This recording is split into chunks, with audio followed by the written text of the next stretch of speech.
il m'est arrivé de répondre à quelque enquête de pédagogie. Ce n'est toujours que donner un bon coup de pied dans le système d'instruire en amusant. Je regrette de troubler des hommes très bons et très éminemment raisonnables. Seulement quoi? Les pédagogues sont des enfants sages. Ils ne connaissent pas la puissance des passions. L'homme est un animal, et l'homme supérieur est peut-être plus animal qu'un autre. J'y remarque une force qui est disciplinée, mais qui est toujours force. Cela me fait entendre que c'est l'animal qui pense, condition que nul ne peut éviter.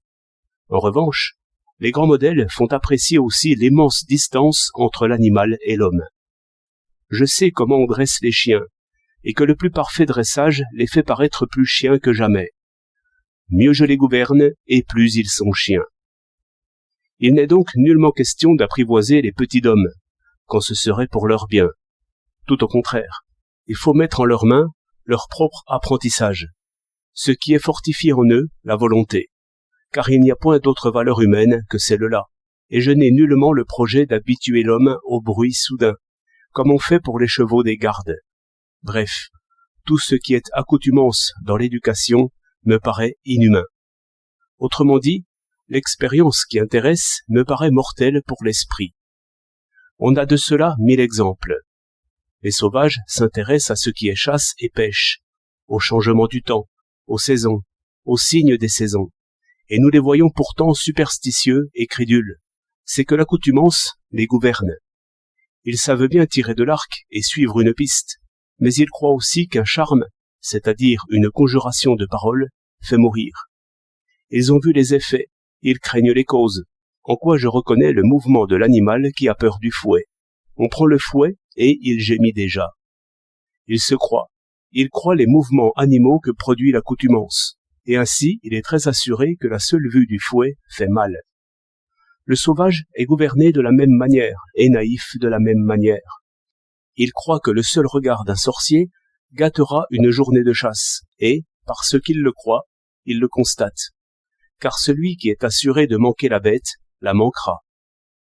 Ce genre de piège, à 1000 formes, est ce qui explique l'incroyable état de barbarie et de fureur dont nous sommes à peine sortis, dont l'enfant, à coup sûr, n'est point sorti du tout. Car il naît tout nu, et il porte toutes les passions dans son sac de peau. L'immense danger, et l'urgence, toujours aussi pressante, de tirer l'humanité de la barbarie proche, commande d'aller droit au but humain. Il faut que l'enfant connaisse le pouvoir qu'il a de se gouverner, et d'abord de ne point se croire. Il faut qu'il ait aussi le sentiment que ce travail sur lui-même est difficile et beau. Je ne dirai pas seulement que tout ce qui est facile est mauvais, je dirais même que ce qu'on croit facile est mauvais. Par exemple, l'attention facile n'est nullement l'attention.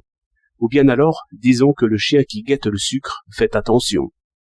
Aussi, je ne veux pas trace de sucre, et la vieille histoire de la coupe amère dont les bords sont enduits de miel me paraît ridicule. J'aimerais mieux rendre amers les bords d'une coupe de miel. Toutefois, ce n'est pas nécessaire. Les vrais problèmes sont d'abord amers à goûter. Le plaisir viendra à ceux qui auront vaincu l'amertume. Je ne promettrai donc pas le plaisir, mais je donnerai comme fin la difficulté vaincue. Tel est l'appât qui convient à l'homme. C'est par là seulement qu'il arrivera à penser au lieu de goûter. Tout l'art est à graduer les épreuves et à mesurer les efforts. Car la grande affaire est de donner à l'enfant une haute idée de sa puissance et de la soutenir par des victoires. Mais il n'est pas moins important que ces victoires soient pénibles et remportées sans aucun secours étranger. Le défaut de ce qui est intéressant par soi, c'est qu'on n'a pas de peine à s'y intéresser. C'est qu'on n'apprend pas à s'y intéresser par volonté. C'est pourquoi je méprise jusqu'au beau langage, qui est une manière de rendre l'attention facile. Et non seulement l'enfant doit être capable de vaincre l'ennui et l'abstraction, il doit aussi savoir qu'il en est capable. Et c'est là-dessus qu'il faut mettre l'accent, et ce n'est qu'appliquer à la culture de l'esprit les principes qu'on ne peut oublier quand on enseigne la gymnastique. Essayez donc cette rude méthode, et vous verrez aussitôt une belle ambition, une ambition d'esprit que n'ont pas les chiens.